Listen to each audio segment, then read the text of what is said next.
입니다. 우리 주 예수 그리스도께서 이제 이 땅에 오신 날, 그래서 우리가 늘 주님의 탄생을 생각하면서 주님이 왜 이 땅에 오셨을까? 왜 우리 인간의 몸을 입고 오셨을까? 그걸 묵상하는 그런 귀한 시간들이 되시기를 바랍니다. 그 예수님은 당신을 위해서 오셨습니다. 옆에 계시면 인사하겠습니다.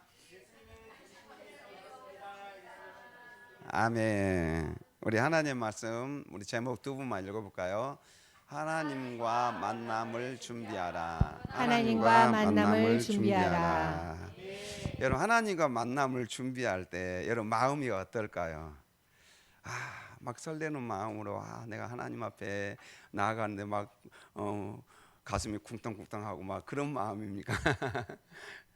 제가 전에 이제 초창기 신앙생활할 때 한번 예배 드리는 게 너무 꿀맛 같았어요.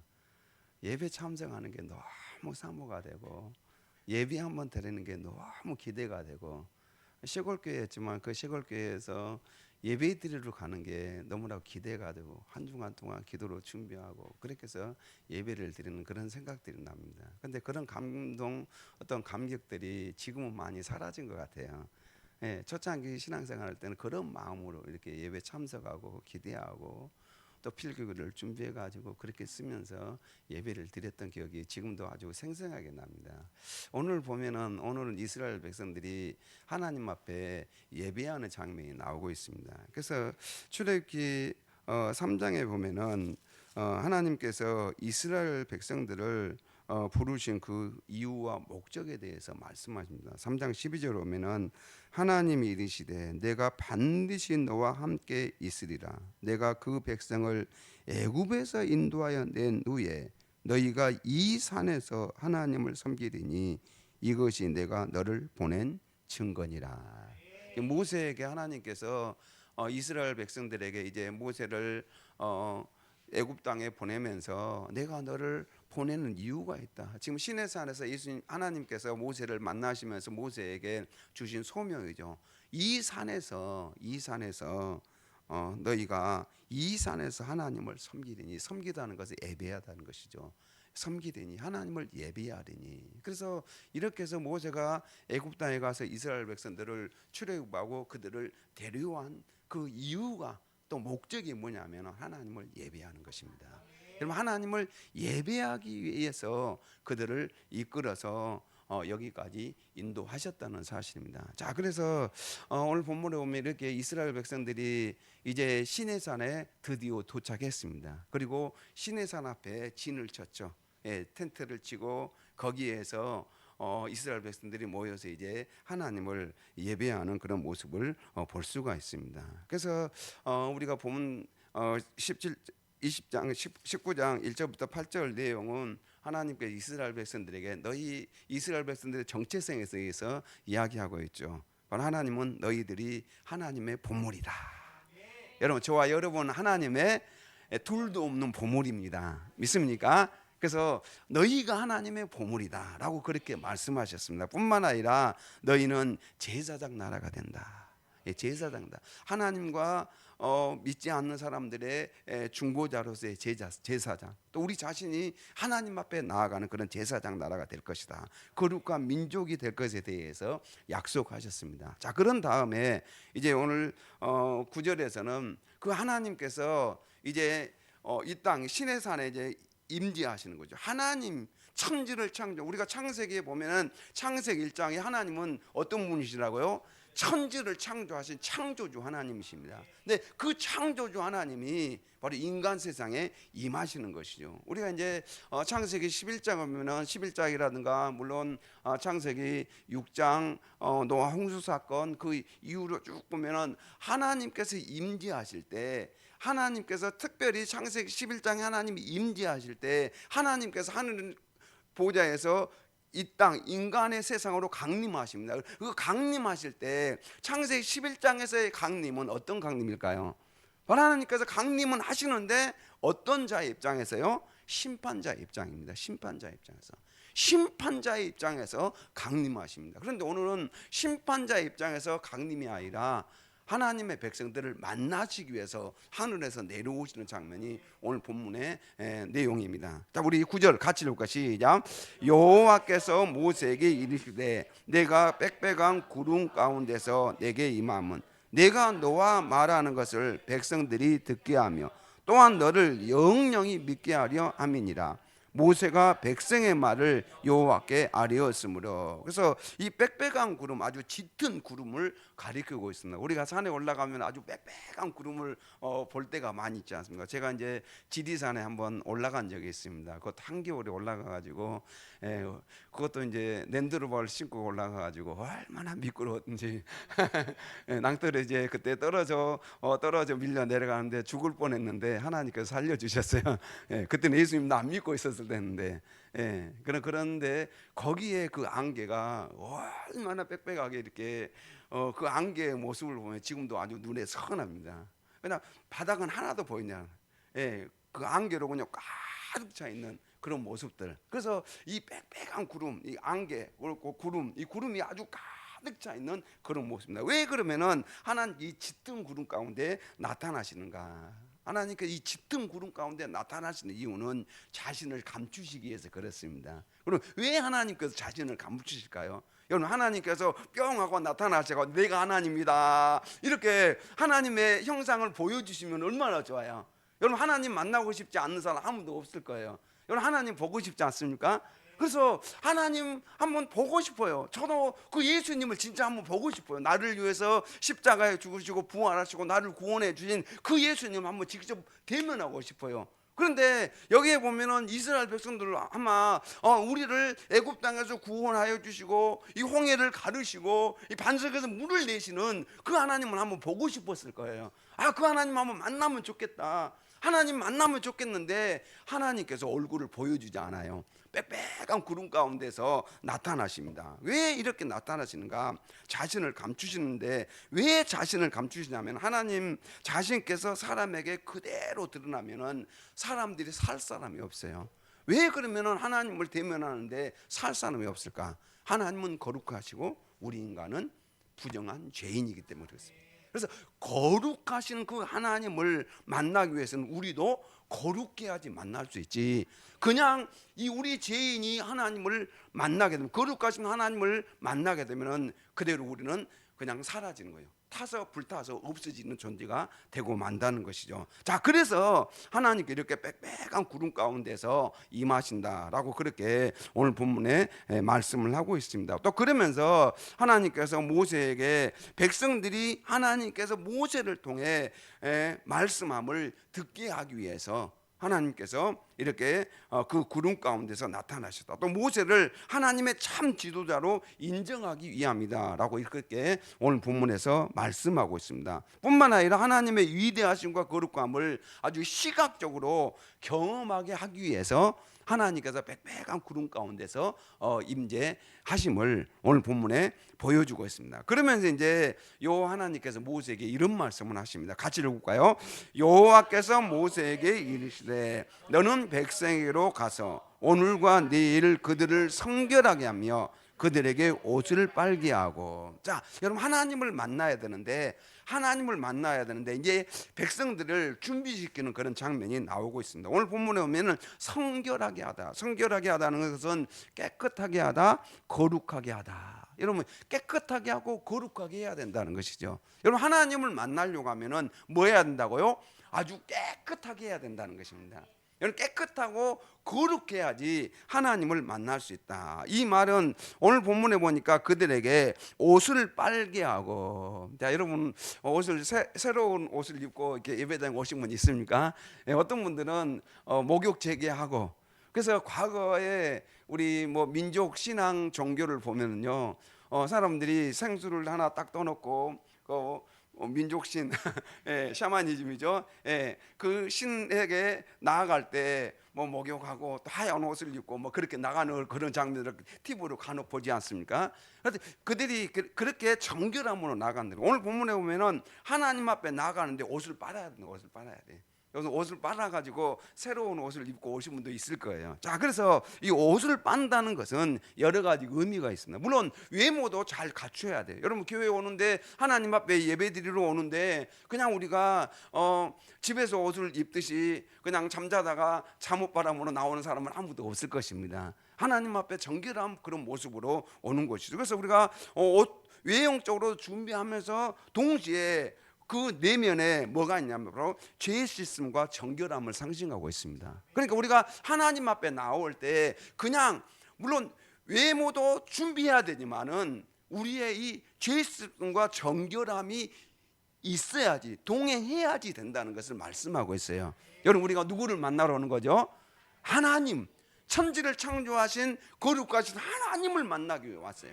그러면은 그 하나님을 만나기 위해서는 외형적으로 내면적으로 잘 준비하는 가운데서 하나님을 만나기를 그렇게 고대하고 나와야 된다는 것이죠. 자, 그래서 죄와 과거로부터 영적 정결을 선언하는 식이 옷을 빨고라고 그렇게 표현하고 있습니다. 자, 그래서 표준세번 성경에 베드로전서 3장 4절에 보면 이렇게 이야기합니다. 같이 시작. 썩지 않는 온유하고 정숙한 마음으로 속사람을 단장하십시오.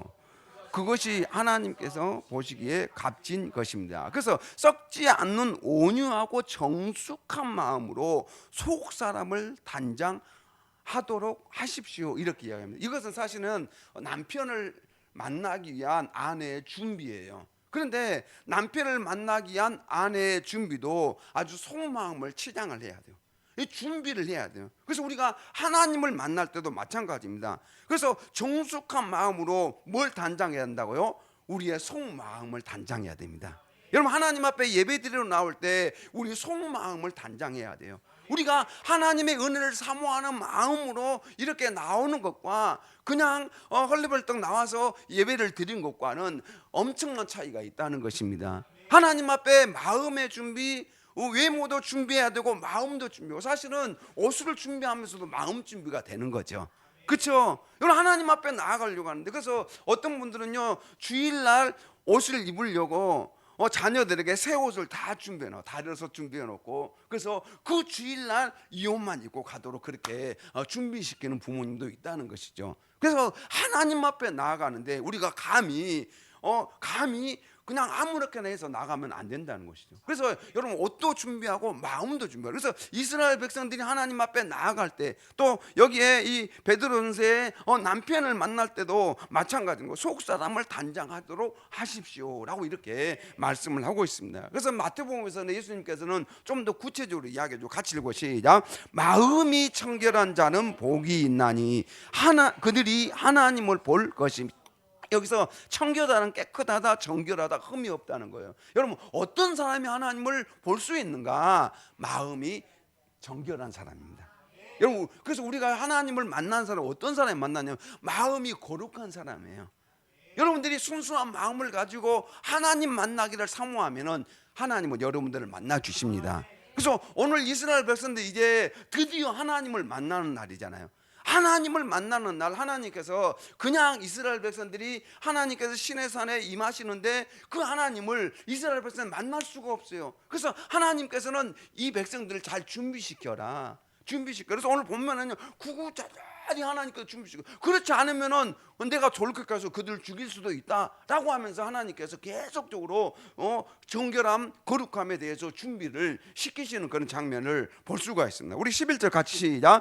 준비하게 하여 셋째 날을 기다리게 하라. 이는 셋째 날에 나 여호와가 온 백성의 목전에서 시내산에 강림할 것입니다. 이 셋째 날은 어느 날이냐면은 이제 하나님께서 이스라엘 백성들을 만나 주시는 날입니다. 시내산에 강림하시는, 하나님은 하늘에 계시는데 물론 하나님은 무소부재하셔서 안 계신 곳이 없으세요. 그런데 그 하나님께서 오늘 지금 시내산에 하늘 보좌에서 내려오셔가지고 시내산에 강림하시는 것은 바로 하나님께서 약속하신 대로 이스라엘 백성들, 당신의 백성들을 만나시기 위해서 강림하시는 거예요. 자, 그래서 그 하나님께서 강림하시는 그 시점은 셋째 날이에요. 셋째 날. 그래서 이 셋째 날, 그래서 이 셋째 날을 기다리게 하라. 그러면 이 셋째 날, 만나는 날, 우리가 저 주일날 한다면 이 주일을 위해서 준비하는 것이죠. 목요일, 금요일, 토요일 준비하고 이제 주일날 이 예배 시간에 하나님을 만나고 경험하는 시간이 되는 것이죠. 그래서 이 셋째 날이라는 이 개념은 일상의 모든 관심사를 떠나서 하나님께 마음을 집중하는 시간을 가리키고 있습니다. 여러분, 하나님께 마음을, 셋째 날을 기다려. 이 셋째 날을 이스라엘 백성들 어떤 마음으로 기다릴까요? 그날 하나님께서 드디어 강림하신다. 하나님께서 출애굽기 3장 12절에 약속하셨던 그 하나님께서 이제 드디어 이제 강림하시고 오시는 거, 내려오시는 거죠. 그 하나님을 만나는 날 이스라엘 백성들 얼마나 기대가 되지 않겠습니까? 그래서요, 여러분, 하나님께서는 그 하나님께서 이 셋째 날, 그 셋째 날을 생각하면서 하나님을 만날 준비를 전념하라고 그렇게 말씀하고 있습니다. 그래서 준비 없이 예배를 드리는 것과 준비된 마음으로 예배를 드리는 것은 큰 차이가 있습니다. 그래서 우리 성도님들이 하나님 앞에 예배 드릴 때 준비된 모습으로 예배 드리시기를 바랍니다. 여러분, 온라인 예배도 마찬가지입니다. 유튜브 실시간으로 예배할 때도 우리는 미리 주일날 여기 와서 예배당에 와서 준비한 것처럼 미리 다 준비를 하시고 예배를 드려야 됩니다. 여러분, 예배 드릴 때 그냥 전화 여기저기서 벨소리, 핸드폰 벨소리 들리고 이렇게 하면 예배가 안 돼요. 여러분, 다 무음으로 꺼놓고 하나님 앞에 온전히 그 1시간 동안 예배에 집중하도록 해야 되는 것이죠. 여러분, 예배 드리다가 갑자기 핸드폰 소리 나고 그러다 보면은 또 카톡 보고 카톡도 문자 확인하고, 과연 하나님이 기뻐하시는 예배일까? 과연 기뻐하실까? 여러분, 그래서 우리가 한 주간 동안 주일날 예배를 위해서 준비를 해야 됩니다. 여러분, 준비된 가운데서 여러분들이 예배 드리면은 분명히 그 예배 가운데 하나님께 여러분들 만나실 줄로 믿습니다. 말씀 가운데 만나시고, 찬송 가운데 만나시고, 기도 가운데 만나시고, 또 축복 기도 가운데 만나시고, 하나님께서는 모든 예배의 순서 절차를 통하여서 우리를 만나시는 거예요. 그래서 오늘 이렇게 시내산에 강림하실 때 하나님께서 셋째 날을 기다리게 하라, 준비하라 라고 그렇게 말씀하고 있는 것이죠. 그래서 너는 백성을 위하여 주위의 경계를 정하고 이르기를 너희는 삼가 산에 오르거나 그 경계를 침범하지 말지니 산을 침범하는 자는 반드시 죽임을 당할 것이라. 하나님께서는 경계를 설정하라고 그렇게 말씀하십니다. 거룩하시고 거룩하신 하나님과 부패하고 타락한 인간 사이에는 절대적인 구별이 있을 수밖에 없습니다.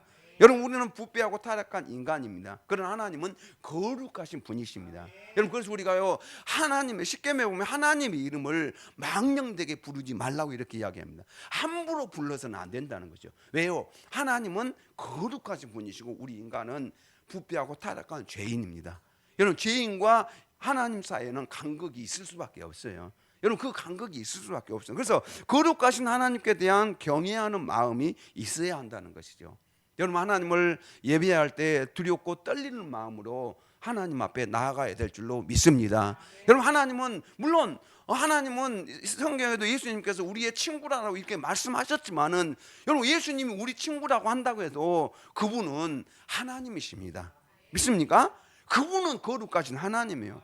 우리는 우리 같은 죄인을 위해서 그 예수 그리스도께서 우리 인간이 되셨고, 우리 같은 죄인을 구원하시고 십자가에 고난 당하시고, 그래서 우리를 이렇게 구원해 주셔서 하나님의 자녀로 삼아 주신 것 뿐이시지, 아직도 그분은 하나님이시고 우리는 인간입니다. 있습니까? 그래서 하나님과 우리 인간의 간극은 우리는 늘 기억해야 된다. 그래서 두렵고 떨리는 마음으로 하나님을 예배해야 된다는 것입니다. 여러분, 그래서 우리가 이렇게 예배당에 나와서 예배 드리지만은, 여러분, 이 예배 가운데서 우리는 두렵고 떨리는 마음으로 하나님의 말씀 받고 하나님을 예배하고 나아갈 때 하나님은 그 예배를 기뻐하실 줄로 믿습니다. 그래서 이런 마음이 있어요. 그래서 그런 마음으로 하나님을 만날 준비를 해야 한다는 것이죠. 그럴 때 하나님은 저와 여러분을 만나 주실 줄로 믿습니다. 하나님 우리는 만나고 싶어 하세요. 자, 그래서 이렇게 말씀하십니다. 우리 13절 같이 읽고 시작. 아에게는 손을 대지 말고 돌로 쳐 죽이거나 화살로 쏘아 죽여야 하리니 짐승이나 사람을 막놀라고 살아남지 못하리라 하고 나팔을 길게 불거든 산 앞에 이를 것이라 하라.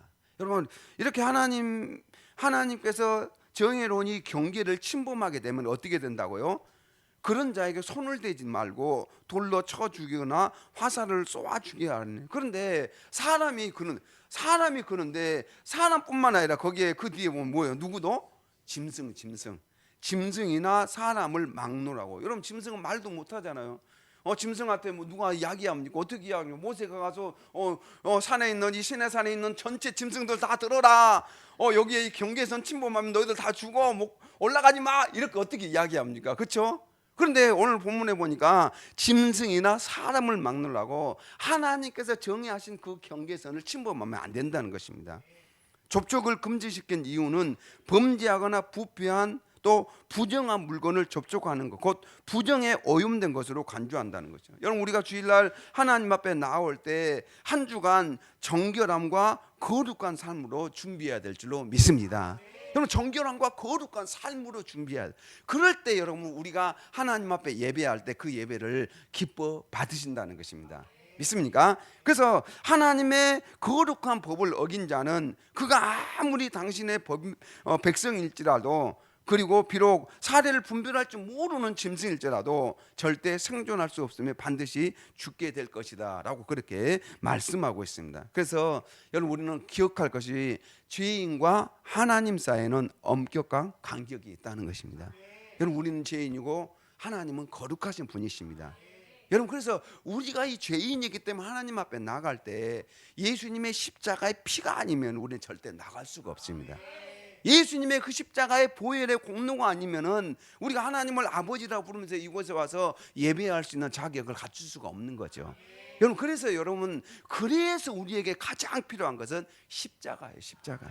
예수님의 십자가의 피의 능력이 아니면은 우리는 하나님 앞에 나아갈 자격을 우리는 얻을 수가 없습니다. 자, 그래서 이렇게 하나님께서 하나님 앞에 나아갈 때, 이 나팔을 길게 불 때, 그래서 그 하나님이 임재하실 때 우리는 항상 기억해야 돼요. 하나님은 거룩하신 분이시다. 자, 그래서 우리 14절 같이 시작. 모세가 산에서 내려와 백성에게 이르러 백성을 성결하게 하니 그들이 자기 옷을 빨더라. 이렇게 하나님의 말씀을 듣고 백성들에게 이야기하니까 백성들이 모세를 통하여서 주신 이 하나님의 음성을 듣고 자신을 성결하게 했습니다. 성결하게 하고 옷을 빨더라. 그래서 백성들은 모세를 통해 하나님의 음성을 듣고 즉각적으로 순종하는 것을 볼 수가 있습니다. 여러분, 사실 우리의 성결은 회개를 통하여서 가능합니다. 여러분, 우리가 그동안 지었던 죄악들, 우리가 예배 시간에 우리 또 김정일 목사님 찬양 인도하면서 중간에 회개하는 시간을 줘요. 그래서 그 회개 시간에 우리가 지었던 죄악들, 사실은 예배 시간에 있어야 되는데 그것을 찬양 시간에 집어넣은 거예요. 그래서 여러분들이 회개하고, 그래서 교회에 와서 여러분들이 와서 먼저 해야 될 것은 회개기도 하는 겁니다. 혹시라도 오늘 거룩하신 하나님을 만나야 되는데 내가 지었던 그 죄악이 하나님과 나 사이에 가로막는 어떤 장벽이 있다면 그 장벽을 허물어야 되는데, 그 허물 수 있는 열쇠 키가 뭐냐면은 회개예요.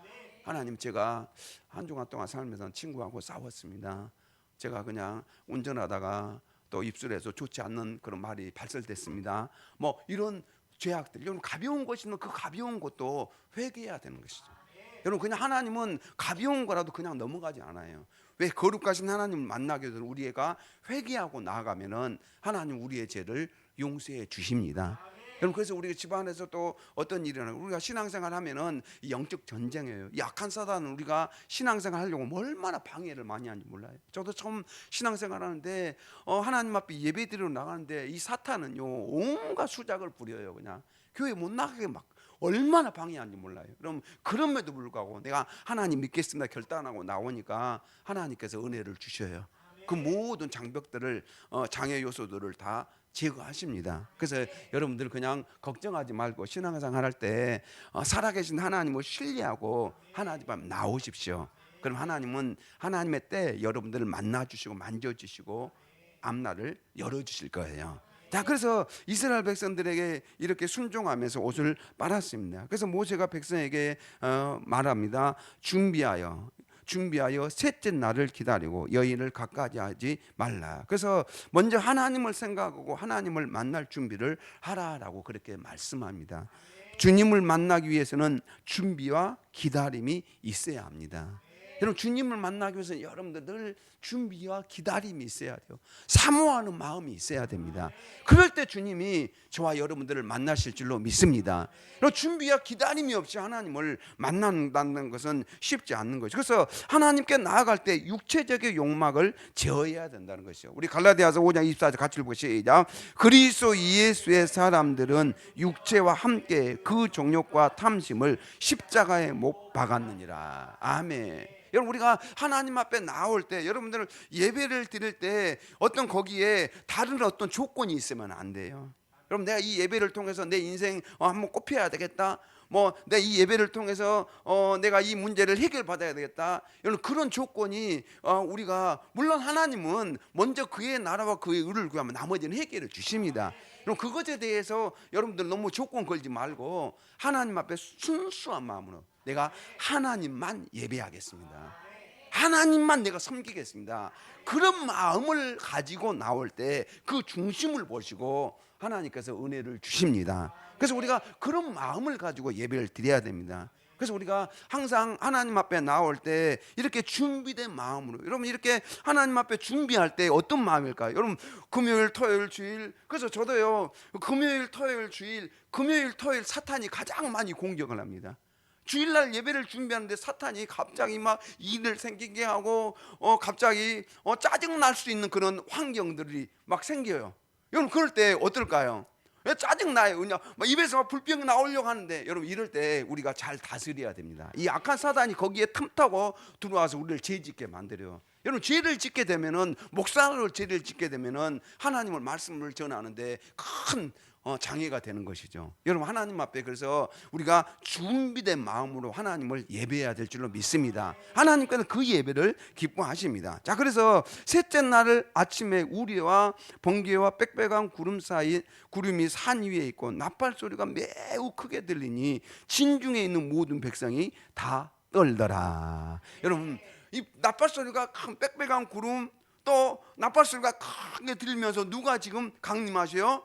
하나님께서 천지를 창조한, 창세기 1장에서 말씀하신 그 천지를 창조하신 만물을 주관하실 그 하나님께서 지금 임재하실 때 백성들이 막 벌벌벌 떨어요. 여러분 벌벌벌 떨 뿐만 아니라 나중에 출애굽 20장에 보면은 이런 내용이 나옵니다. 사실은요 이 십계명은요 이스라엘 백성들이 전체, 하나님께 이스라엘 백성 전체에게 십계명 말씀을 들려줍니다. 들려주고 난 다음에 이스라엘 백성들이 어떻게 고백하냐면은 이런 고백을 해요. 그래서 20장 19절에 보면은 모세에게 이르되 당신이 우리에게 말씀하소서 우리가 들으리이다. 하나님이 우리에게 말씀하지 말게 하소서 우리가 죽을까 하나이다. 그래서요 여러분 이 십계명 말씀을 이스라엘 백성이 듣고 난 다음에 그 다음 계명의 말씀은요 하나님께서 모세를 통해서 들려주세요. 이스라엘 백성들이 하나님의 음성을 직접 들으니까 이 죄인인 하나님의 음성을 직접 듣고 우리가 죽을 거예요. 너무나 두렵고. 그래서 여기에 보면 백성들이 다 떨더라. 여러분 얼마나 두렵고 떨립니까? 여러분 사실은 우리가 하나님 앞에 예배할 때 두렵고 떨리는 마음으로 예배해야 될 줄로 믿습니다. 하나님은 거룩하신 분입니다. 우리는 죄인입니다. 여러분 죄인이 어떻게 하나님 앞에 이렇게 예배할 수 있겠습니까? 이건 전적인 하나님의 은혜입니다. 하나님께서 저와 여러분들을 사랑하셔서 이렇게 예배할 수 있도록 하나님의 자녀 삼아 주시고 하나님의 백성을 불러주셨기 때문에 이렇게 예배 드릴 수가 있는 것이죠. 여러분 천지를 창조하신 그 하나님이 내 아버지예요. 저도 예수님 믿고 나서요 그게 최고의 큰 힘이 되고 능력이 됐습니다. 제가 저 같은 죄인, 저 같은 연약한 죄인이 어떻게 하나님을 아버지라 부를 수 있을까? 근데 그 하나님을 아버지라 부르는 게 얼마나 감사한지 몰라요. 여러분 너무나도 무능하고 연약한데 그런 죄인을 하나님께서 자녀로 삼아주시고 또 목사까지 세워주셨으니 얼마나 감사합니까? 여러분 우리는요 그 하나님의 은혜에 감사하며 감격하며 우리가 그 하나님께 영광을 올려드려야 될 줄로 믿습니다. 여러분 우리 같은 죄인이 그래서 그 하나님을 이렇게 만나는 게 얼마나 복인지 몰라요. 그래서 나팔 소리가 매우 크게 들리니 진중에 있는 모든 백성이 떨더라. 그래서 시각, 청각, 촉각 등 인간의 모든 감각을 통해 알 수 있도록 강림하시는 장엄한 하나님의 임재 장면이 바로 이스라엘 온 백성이 즉각적으로 반응하는 것을 볼 수가 있습니다. 그럼 두려워 떨더라. 여러분 하나님이 이곳에 임재하신다면 사실 우리도 두려워 떨 수밖에 없습니다. 여러분 이곳에 임하신 줄로 믿습니다. 그래서 여러분 거룩한 두려움이죠. 이것이 거룩한 두려움. 감히 하나님을 만날 수 없는 자신을 발견하게 된 것이죠. 여러분 진짜 하나님을 만난 사람은요 자신이 얼마나 큰 죄인인지 발견하게 됩니다. 아 나는 이렇게 죽을 죄인이고 이렇게 버림받을 수밖에 없는. 사도 바울이 예수님을 만났을 때 자신이 얼마나 큰 죄인인지를 깨닫게 된 것이죠. 그 전에는 자기의 열심을 가지고 난 하나님을 위해 산다 했지만은 그게 아니었다는 것이죠. 예수님을 만나고 나니까 두렵고 떨면서 그런 자세가 사실 진짜 하나님을 만난 것입니다. 여러분 진짜 하나님을 만난 사람은 하나님을 두려워하게 되어 있어요. 여러분 하나님에 대해서 하나님 말씀 한 말씀 한 말씀에 대해서 굉장히 두렵고 떨리는 마음으로 그 무게를 늘 생각하면서 살게 돼 있습니다. 하나님을 제대로 못 만나니까 그냥 하나님에 대해서 가볍게 여기는데 하나님을 제대로 만난 사람은요 하나님 말씀 한 말씀 한 말씀 굉장히 두려워하거든요.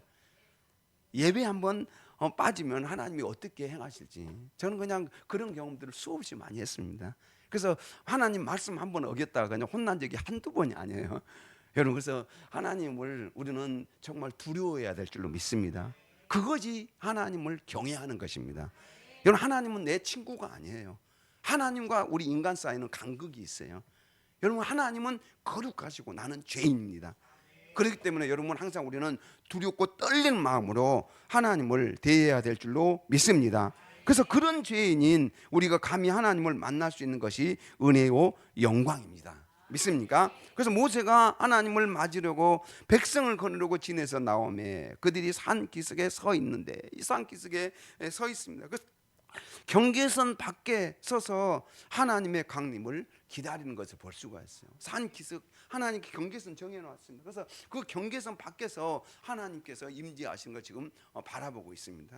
그래서 우리의 신앙생활도 하나님께서 가라는 곳까지만 갈고 말씀의 경계선에서 멈추라는 곳에서는 멈추어 서서 기다리는 것이 참 신앙입니다.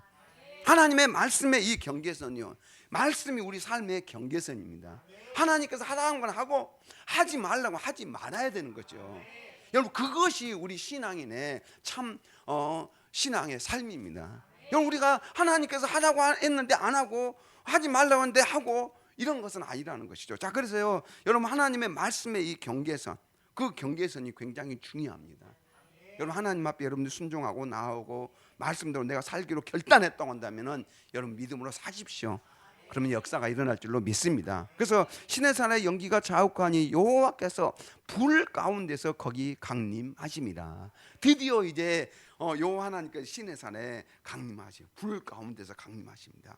예, 불은 심판을 상징하기도 합니다. 그래서 하나님은 죄악과 부패와 부정을 완전히 태우고 제거하실 뿐만 아니라 어두운 세상에 참된 빛으로서 진리를 밝히시며 당신 스스로의 영광을 위해서 일하신 분이십니다. 그래서 우리 히브리서 12장 29절 시작. 예, 우리 하나님은 소멸하는 불이십니다. 죄악을 태우시는 불이십니다. 여러분 그래서 하나님께서 불 가운데 시내산에 임하셨습니다. 그럴 때 백성들이 얼마나 두렵고 떨리겠습니까? 여러분 그들은 바들바들 떨었어요. 하나님께서 임하시고 지금까지 한 번도 그들이 하나님을 배운 적이 없어요.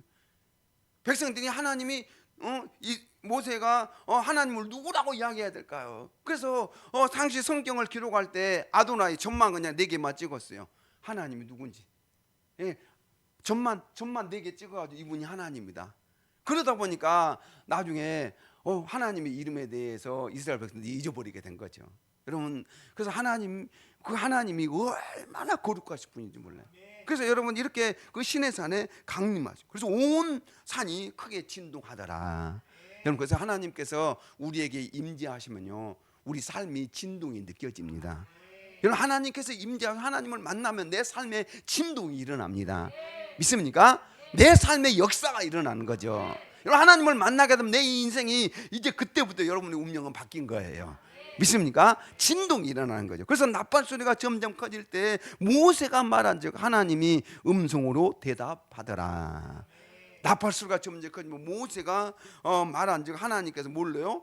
음성으로 하나님의 음성을 들려주시. 히브리서 12장 21절 같이 시작. 그 보이는 바가 이렇듯 무섭기로 모세도 이르되 내가 심히 두렵고 떨린다 하였느니라. 이 말씀을 히브리서에 이렇게 표현하고 있습니다. 모세도 심히 두렵고 떨렸다는, 심히 두렵고 하나님과 대면하고 친구처럼 이야기하는 모세도 그 하나님이 임재하실 때 심히 두렵고 떨렸다라고 그렇게 말씀을 하고 있습니다. 그래서 여호와께서 시내산 곧 그 산 꼭대기에 강림하시고 모세를 그리로 부르시니 모세가 올라가매. 그래서 하나님은 당신이 기뻐하시는 자를 친히 선택하시고 불러 그에게 권위를 덧입혀 주심으로써 당신의 일에 합당하게 사용하신 것을 볼 수가 있습니다. 그래서 기독교의 주체는 인간이 아니라 하나님 자신입니다. 기독교의 다른 종교는 인간이 하나님을 찾아가는 종교예요. 그러나 우리 기독교는 하나님이 우리 인간을 찾아오신 종교입니다. 여러분, 그래서 여러분 모든 세상 종교들은요, 인간이 사실 하나님을 찾아가는데 그 하나님을 만들어요. 대부분 여러분 조각해서 만들어 놓고 이게 뭐다? 신이다 이렇게. 하나님이 창조한 이 피조 세계에 어떤 뭐 나무를 보면서 하나님께서 다 창조한 나무를 보는데 이게 신이다라고요. 바다를 보면서 저 안에 용왕님 있다. 용왕님한테 제사 지내자. 차를 사가지고 어떤 분은 그냥 거기서 굿도 하신 분도 있어요. 새 차 사가지고 굿도 하고 거기서 그냥 상 차려놓고 그냥. 여러분, 우리는 사고도 다 하나님의 손에 달려 있습니다. 여러분, 하나님의 주권을 믿어야 됩니다. 자, 그래서 여러분, 그래서 인간이 먼저 하나님을 찾은 것이 아니라 하나님이 먼저 인간을 찾아오시며 또 필요시에는 부르시기도 하십니다. 그래서 하나님께서 먼저 저와 여러분들을 만나셨습니다. 이 자리에 앉아 계신 여러분들은 하나님이 여러분들을 찾아오신 거예요. 믿습니까? 그래서 21절 같이 시작. 여호와께서 모세에게 이르시되 내려가서 백성을 경고하라. 백성이 밀고 들어와 여호와께로부터 하다가 많이 죽을까 하노라. 아멘. 그래서 이스라엘 백성들이 불신의 이 선을, 이 불신의 선, 이 넘어서 지나친 호기심에 대한 경고예요. 하나님은 단순한 호기심의 대상이 아닙니다. 한번 믿어볼까? 아니에요. 여러분, 하나님은 호기심의 대상이 아닙니다. 하나님은 지금도 살아서 세상 만사를 주관하시고 계십니다. 그래서 여러분, 하나님은 호기심의 대상이에요. 오직 섬김과 영광과 존귀와 신앙의 대상입니다. 그래서 여러분, 절대 하나님은 호기심 가지고 하나님을 바라보면 안 됩니다. 베스메스 사람들이 여호와의 궤를 이렇게 쭉 들여다보다가 결국 얼마나 많은 사람들이 죽었는지 몰라요. 70명 아니면 5만 명 이렇게 성경에 기록하고 있습니다. 그러니까 하나님을 호기심으로 그냥 이렇게 들여다보고 여호와의 궤를 그냥 뚜껑을 열어보고 들여다보다가 거기 쳐다본 사람 다 죽지 않았습니까? 하나님은 호기심의 대상이 아닙니다. 또 여호와께서 가까이 하는 제사장 들에게 그 몸을 성결하게 하라. 나 여호와가 그들을 칠까 하노라. 준엄한 심판이다. 그래서 하나님께서 준엄한 이 심판을 내리시는 분임을 보여주고 있습니다. 그래서 우사도 마찬가지죠. 여호와의 궤를 붙들다가 결국은 그 자리에다 침을 당해서 즉사하고 말지 않았습니까? 그래서 하나님과의 만남은 엄격한 규칙이 있습니다. 그 규칙이 뭘까요? 하나님의 말씀입니다. 믿습니까? 그래서 하나님과의 만남은 내가 그냥 원한다고 해서 우리 편의대로 접근해서는 안 된다는 것이죠. 하나님과의 만남은 내 편의대로 내 생각대로 이렇게 접근하면 안 되고 하나님께서 정하신 방식과 한계를 존중해야 됩니다. 그럴 때 하나님은 우리를 만나 주십니다. 믿습니까? 그래서 오늘날 신약 시대에는 우리가 하나님 앞에 담대히 나아갈 수 있는 길이 열렸어요. 그게 뭐냐면 바로 예수님의 십자가의 피입니다. 자, 그래서 히브리서 우리 10장 19절 20절 시작.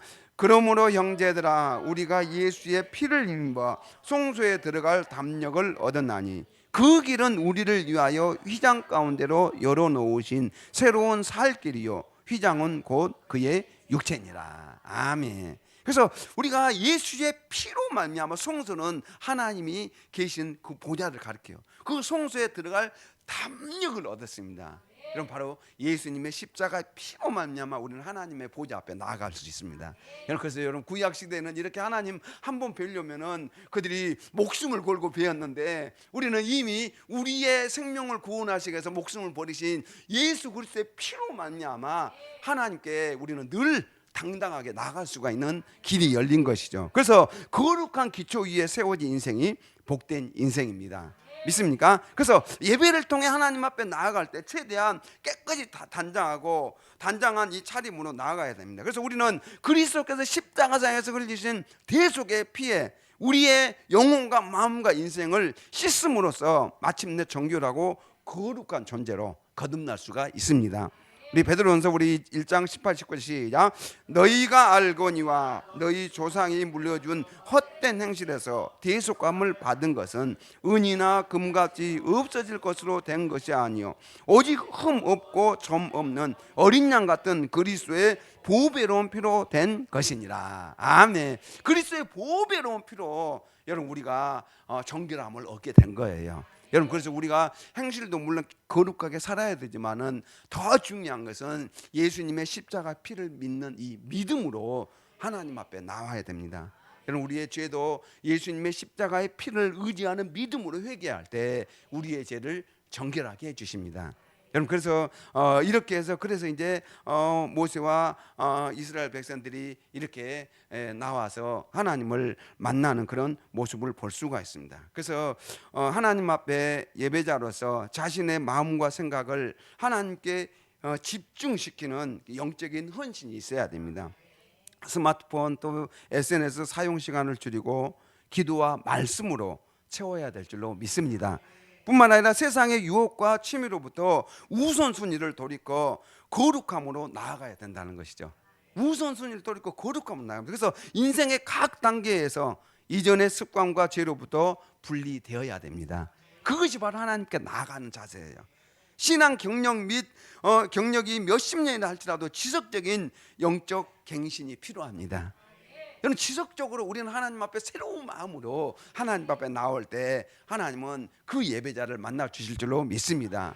그래서 시편 24편 3절 4절 보면 같이 시작. 여호와의 산에 오를 자가 누구며 그의 거룩한 곳에 설 자가 누구인가.